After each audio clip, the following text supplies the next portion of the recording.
एक सुंदर बेटे को जन्म दिया। उस बच्चे के हाथ पर नीले रंग का एक बड़ा सा दाग था, जो पंडितों के अनुसार उसे भाग्यवान बना रहा था।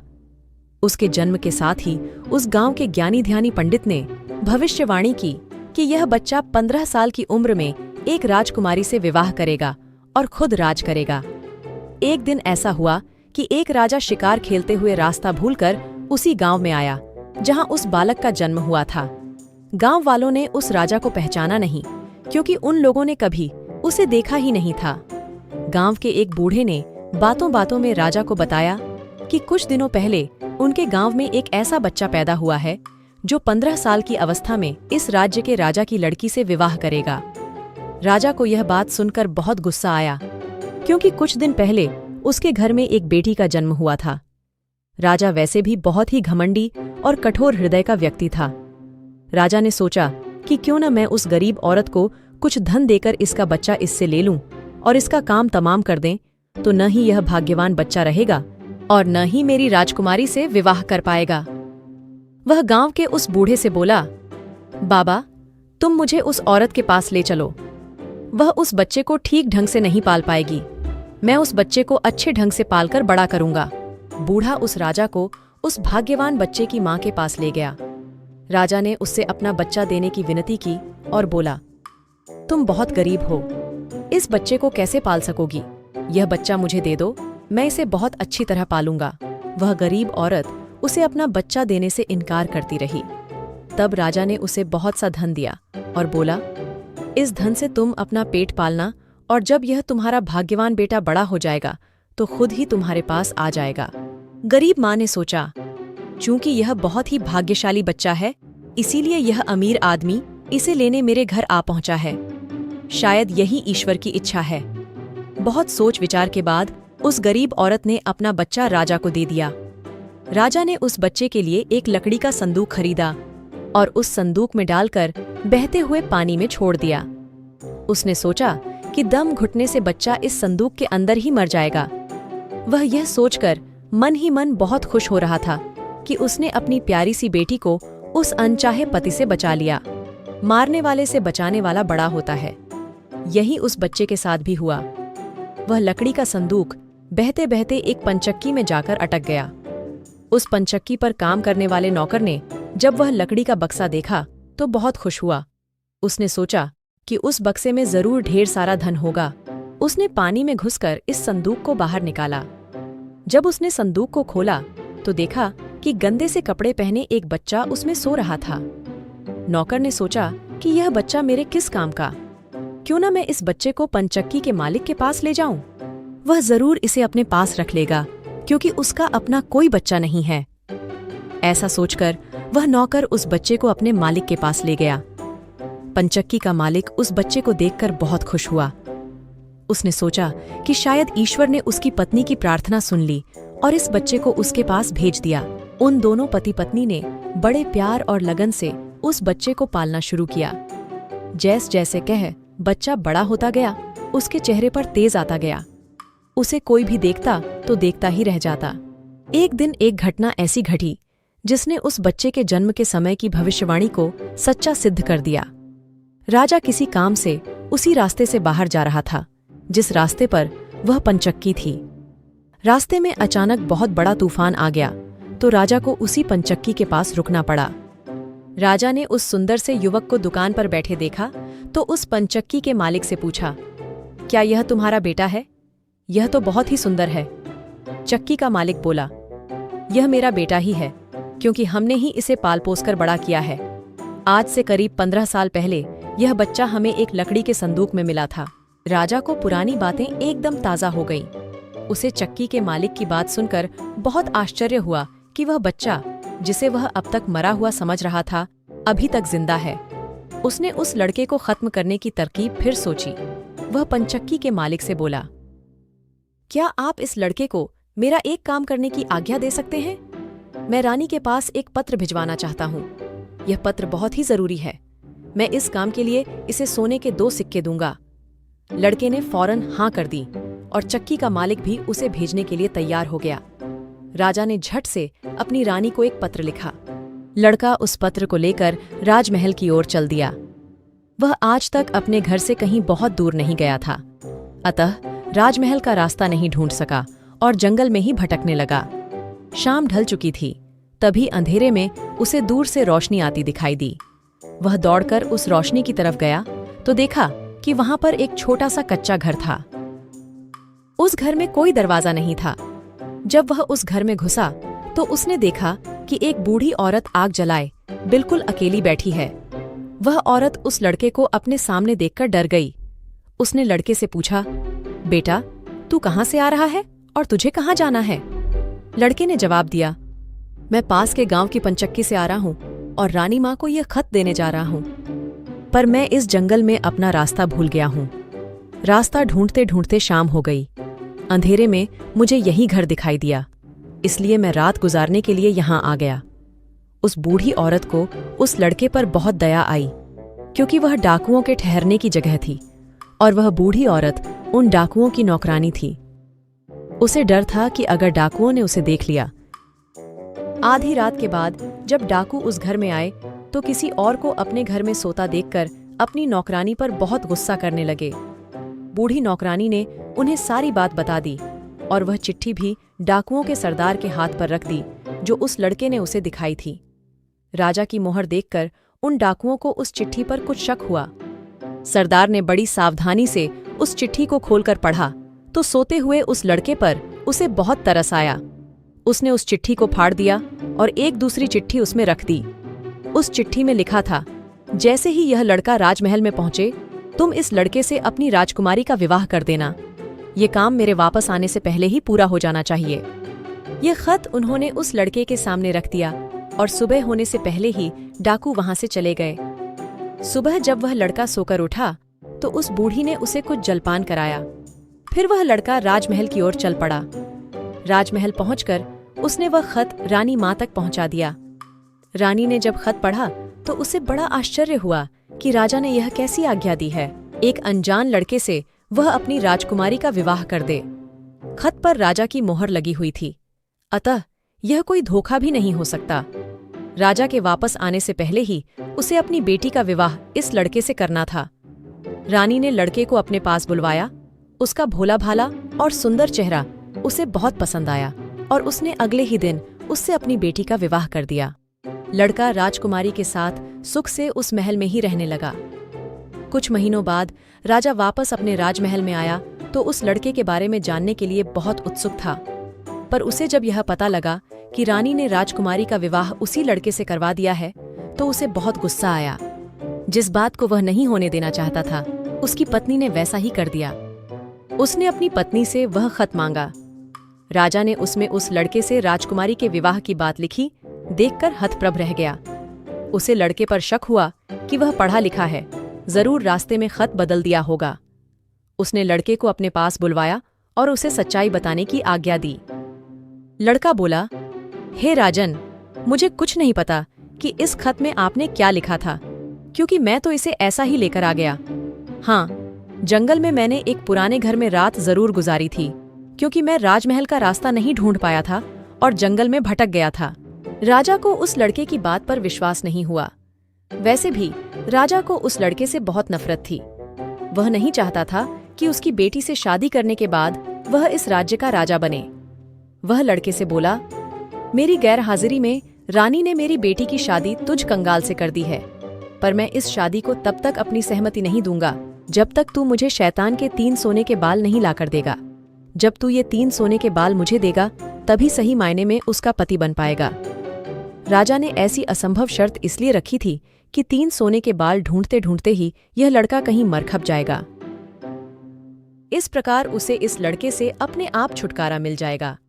अब लड़के के आगे राजा की आज्ञा का पालन करने के अलावा कोई और रास्ता नहीं था, क्योंकि अगर वह राजा की आज्ञा का उल्लंघन करेगा तो भी राजा उसे मरवा देगा। इससे अच्छा है कि बाहर जाकर ढूंढने पर शायद वह 3 सोने के बाल लाने में सफल हो जाए। वह अगले दिन मुंह अंधेरे ही शैतान के सोने के बाल ढूंढने निकल पड़ा। चलते चलते वह एक बड़े शहर में पहुंचा। शहर की सीमा पर एक बड़ा सा गेट था जिस पर हथियारबंद सिपाही पहरा दे रहा था। सिपाही ने उस लड़के से पूछा, यहाँ तुम्हारा क्या काम है? क्या तुम कुछ समझते और जानते हो? लड़का बोला, मैं सब कुछ समझता और जानता हूँ। सिपाही बोला, अगर तुम सब कुछ जानते हो तो हम पर भी एक मेहरबानी करो। हमें भी बताओ कि शहर की सीमा पर यह जो कुआं है, पहले इससे मीठा पानी निकलता था, पर अब इसमें पानी ही नहीं है। ये सूख गया है, क्यों? लड़का बोला, अभी तुम थोड़ा सब्र करो। जब मैं अपना काम खत्म करके वापस आऊंगा तो तुम्हें बताऊंगा। इतना कहकर वह गेट से निकलकर आगे गया। उसके बाद वह दूसरे शहर के बड़े से गेट के पास पहुंचा तो वहां पर भी एक हथियारबंद सिपाही पहरा दे रहा था। उस सिपाही ने भी उस लड़के से पहले वाले सिपाही जैसा सवाल पूछा तो लड़के ने उसे भी वही जवाब दिया। सिपाही बोला, अगर तुम सब कुछ समझते और जानते हो तो कृपा करके मुझे इतना बताओ कि इस शहर की सीमा पर जो सेब का पेड़ लगा है, उसमें पहले सोने के सेब लगते थे, पर अब यह पूरी तरह सूख गया है। अब इसमें पत्तियां भी नहीं लगती। ऐसा क्यों? लड़का बोला, थोड़ा इंतजार करो। अपना काम पूरा करके आने पर मैं इसका जवाब तुम्हें बताऊंगा। इतना कहकर वह आगे चल दिया और चलते चलते तीसरे शहर की सीमा पर पहुंचा तो वहां पर एक बड़ी सी नदी थी जिसमें एक छोटी सी नाव थी और एक नाविक उस पर बैठा था। नाविक ने उससे पूछा, तुम यहाँ क्यों आए हो और यहाँ के बारे में क्या समझते जानते हो? लड़का बोला, मैं सब कुछ जानता हूँ। नाविक बोला, अगर तुम सब कुछ समझते और जानते हो तो कृपा करके मुझे बताओ कि आने जाने के इस काम से मुझे छुटकारा कैसे मिलेगा? लड़का बोला, इस सवाल का जवाब मेरे वापस आने पर तुम्हें जरूर मिलेगा, पर पहले तुम मुझे नदी पार करवाओ। नाविक ने उसे अपनी नाव पर बैठाकर दूसरे किनारे पर छोड़ दिया। जैसे ही वह नदी के दूसरे किनारे पर गया, उसे वहां नीचे की ओर जाने वाला कच्चा और अंधेरा सा रास्ता दिखाई दिया। वह उसी रास्ते पर चल पड़ा। काफी नीचे पहुंचने पर उसे एक बूढ़ी औरत आंगन में बैठी हुई दिखाई पड़ी। जैसे ही उसने उस घर में प्रवेश किया तो उस बूढ़ी औरत ने उससे पूछा, अरे बच्चे, तू कौन है और यहाँ पर क्यों आया है? तुझे पता नहीं कि यहाँ पर शैतान रहता है? लड़का बोला, मैं ठीक जगह पर आ गया हूँ। अब तुम मेरी सहायता करो। मुझे शैतान के सिर के 3 सोने के बाल चाहिए, नहीं तो मुझे मेरी पत्नी वापस नहीं मिलेगी। बूढ़ी औरत बोली, बेटा, यह तो तेरी बहुत बड़ी मांग है। इसे पूरा करना इतना आसान नहीं है। जब राक्षस घर वापस आकर तुझे यहाँ देखेगा तो कच्चा ही चबा जाएगा, इसलिए मुझे ही तेरी रक्षा करनी पड़ेगी। उस बूढ़ी औरत को लड़के पर तरस आ गया। उसने छींटा बनाकर उसे अपनी स्कर्ट की चुन्नटों में छुपा लिया। लड़का बोला, बूढ़ी माँ, मुझे आपसे 3 सवालों के जवाब भी पूछने हैं।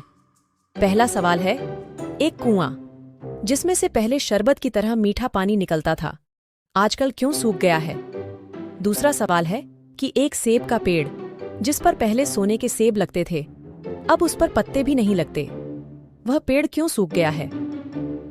तीसरा सवाल है कि एक नाविक को क्यों हमेशा इधर से उधर जाना पड़ता है, उसे इससे छुटकारा क्यों नहीं मिलता? बूढ़ी धाय माँ बोली, ये तीनों बड़े कठिन सवाल हैं। इन सवालों के जवाब भी हमें राक्षस से ही मिल सकते हैं। मैं तेरे लिए यह कोशिश भी जरूर करूंगी, पर अब तू चुपचाप छुप जा, नहीं तो जिंदा नहीं बच सकता। शाम को राक्षस घर पहुंचा। अंदर घुसते ही उसने शोर मचाना शुरू कर दिया। मुझे अपने घर में किसी मनुष्य की गंध आ रही है। आज जरूर कुछ गड़बड़ है। यहाँ कौन आदमी आया था? इतना कहकर उसने पूरे घर में झांक कर देखा, पर उसे कोई भी मनुष्य नहीं मिला। उसकी धाय माँ उस पर गुस्सा करने लगी और बोली, अभी कुछ देर पहले ही तो मैंने पूरा घर साफ किया है। मुझे तो यहाँ कोई मनुष्य नहीं दिखाई दिया। लगता है तेरी नाक में ही मानस गंध घुस गई है। चुपचाप आराम से बैठ और भोजन कर। राक्षस को जब कोई मनुष्य नहीं मिला तो उसे अपनी धाय माँ की बात पर विश्वास करना पड़ा। वह चुपचाप खाना खाकर वहीं जमीन पर बिछी हुई बड़ी सी चटाई पर लेट गया। लेटते ही उसे नींद आ गई। उसकी धाय माँ भी आज उसके पास बिछी दूसरी चटाई पर लेट गई, क्योंकि आज उसे उस राक्षस के बालों से उसके सोने के 3 बाल तोड़ने थे। जब राक्षस नींद में जोर जोर से खर्टी लेने लगा तो धाय माँ ने उसके सिर से सोने का एक बाल उखाड़ लिया। राक्षस दर्द से कराह उठा, ओ माँ, तू यह क्या कर रही है? मेरे बाल क्यों खींच रही है? धाय माँ बोली, बेटा, मैंने अभी भयंकर सपना देखा तो डर के मारे तेरे बाल पकड़ लिए। राक्षस बोला, ऐसा कौन सा सपना था जिससे तू इतना डर गई? बूढ़ी धाय माँ बोली, मैंने सपने में देखा कि बाजार वाला कुआं जिससे शरबत निकलता था अब सूखा पड़ा है। इसमें किसका कसूर है? राक्षस बोला, इसे मेरे सिवाय कोई नहीं जानता। उस कुएं के नीचे एक बड़ा सा पत्थर है और उसी पत्थर के नीचे एक बड़ा सा मेढक रहता है। अगर उस बड़े से मेढक को मार दिया जाए तो उस कुएं से फिर से शरबत निकलना शुरू हो जाएगा। इतना कहकर राक्षस फिर जोर जोर से खर्राटे भरने लगा। धाय माँ को जब विश्वास हो गया कि राक्षस पूरी तरह से सो गया है तो उसने उसके सिर से सोने का दूसरा बाल उखाड़ लिया। राक्षस फिर जोर से चीखा, ओ माँ, ये तू क्या कर रही है? धाय माँ बोली, बेटा बुरा मत मान, मैंने फिर से एक अजीब सा सपना देखा था, तभी डर के मारे तेरे बाल मेरे हाथ में आ गए। राक्षस ने पूछा, ऐसा कैसा सपना था जिससे तू इतना डर गई थी? बूढ़ी माँ बोली, मैंने सपने में देखा कि उस राज की सीमा पर जो सेब का एक पेड़ है, जिस पर पहले सोने के सेब लगते थे, अब सूख गया है। इसके सूखने का क्या कारण है? राक्षस बोला, इस पेड़ की जड़ में एक चूहा रहता है जो इसकी जड़ों को काटता रहता है। अगर उस चूहे को मार दिया जाए तो वह पेड़ फिर से सोने के सेब देने लगेगा। पर अब तू मुझे अपने सपनों से परेशान मत कर, मुझे चैन से सोने दे। इतना कहकर थोड़ी देर बाद वह राक्षस फिर जोर जोर से खर्राटे लेने लगा। जैसे ही बूढ़ी माँ को लगा कि राक्षस सचमुच सो गया है तो उसने तीसरी बार सोने का बाल उखाड़ लिया। अब तो राक्षस गुस्से से आग बबूला हो गया और धाय माँ को खरी खोटी सुनाने लगा। धाय माँ उसे शांत करने की कोशिश करने लगी, फिर बड़े प्यार से बोली, बेटा मैं इन अजीब अजीब सपनों का क्या करूं? अभी अभी मैंने फिर से एक अजीब सपना देखा। राक्षस बोला, ऐसा कौन सा सपना देखा? जल्दी कह, मुझे जोर से नींद आ रही है। बूढ़ी माँ बोली, मैंने सपने में देखा कि मुझसे एक नाविक शिकायत कर रहा था कि उसे हर समय इधर से उधर जाना पड़ता है। उसे इससे छुटकारा क्यों नहीं मिलता? इसमें उसका क्या कसूर है? राक्षस बोला, वह नाविक मूर्ख है। जिस दिन वह किसी और आदमी के हाथ में अपना चप्पू दे देगा, उसे हर रोज के आने जाने से छुटकारा मिल जाएगा। इतना कहकर राक्षस फिर से अपनी चटाई पर लेट गया और खर्राटे लेने लगा। अब धाय माँ ने उस लड़के को अपनी स्कर्ट से निकाला और उसे 3 सोने के बाल देकर बोली, अपने तीनों सवालों के जवाब तो तू सुन ही चुका है, अब ये ले 3 बाल और तुरंत यहाँ से भाग जा। लड़के को असली रूप में करने के बाद धाय माँ ने झटपट उसे घर से बाहर निकाल दिया। लड़के ने हृदय से उसको धन्यवाद दिया और अपने ससुर के राज्य की ओर चल पड़ा। रास्ते में उसे फिर वहीं नाविक और पहरा देते हुए दोनों सिपाही मिले। नाविक ने जब उसे दूसरी ओर उतारा तो वह लड़का बोला, तुम अपना ये चप्पू किसी और के हाथ में दे देना।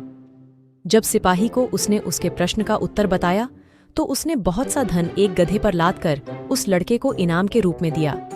वह उस धन से लदे हुए गधे को लेकर जब पहले सिपाही के पास पहुंचा तो उसे भी उसके प्रश्न का उत्तर बताया। उस सिपाही ने भी बहुत सा धन एक गधे पर लाद कर उसको इनाम दिया। अब वह सोने के 3 बाल और 2 गधों पर ढेर सारा धन लेकर अपने ससुर के पास पहुंचा तो उसे देखकर राजा हैरान रह गया। तीनों बाल और धन से भरे हुए 2 गधों को देखकर राजा ने उससे पूछा, तुम्हें यह इतना ढेर सारा धन कहाँ से मिला? लड़का बोला, मैं नदी के उस पार गया था, वहां मुझे बहुत सारा धन मिला, उसमें से कुछ धन मैं अपने साथ ले आया। राजा को लालच आ गया। वह लड़के से बोला, क्या मैं भी नदी के उस पार से तुम्हारी तरह कुछ धन ला सकता हूँ? लड़का बोला, क्यों नहीं, उस नदी में नाव पर एक नाविक बैठा है जो अपनी नाव से आपको उस पार ले जाएगा, पर आप उसका चप्पू उससे लेकर नाव को खुद चलाएंगे तो नदी की दूसरी ओर पहुंचकर ढेर सारा धन ले आएंगे। लालची राजा इतना सुनकर नदी की ओर चल पड़ा। वहां सचमुच ही एक छोटी सी नाव पर एक नाविक बैठा था। राजा उस नाविक के पास गया और उसके हाथ से उसका चप्पू लेकर खुद नाव चलाने लगा। अब उस नाविक को रोज के आने जाने से छुटकारा मिल गया और राजा को उस नाविक की जगह हर समय नाव पर इधर से उधर जाने की सजा मिली।